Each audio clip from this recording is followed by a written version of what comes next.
Dalawa magkahiwalay na insidente ng pamamaril ang naitala sa Rodriguez Rizal kahapon. Patay ang isang security guard ng subdivision. Gayon din ang isang lalaking kakapanalo lamang sa sabong. Narito ang report ni Trisha Zafra. Patay ang isang subdivision security guard sa Barangay San Isidro, Rodriguez Rizal matapos barilin ng hindi pa nakikilalang lalaki. Sa kuha ng CCTV ng subdivision, alas 6:35 kagabi nagbabantay ang gwardya kasama ang isa pa sa kanilang outpost. May tandem na huminto at di umano ay nagtanong kung gumagana ang CCTV. Maya-maya pa, isa pang riding in tandem ang umabante at parehong nakabonet. Sadya naming hindi ipakikita ang karahasan sa video. Bumaba ang angkas, saka pinagbabaril ang biktima.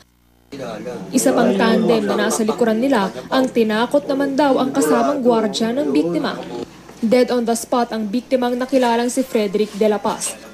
Tikom ang bibig ng kanyang mga kasamahang gwardya pero maaaring galit daw ang motibo dahil marami raw nakakaaway si De La Paz sa mga sinisita niyang gustong pumasok sa subdivision ng walang Homeowners Association sticker.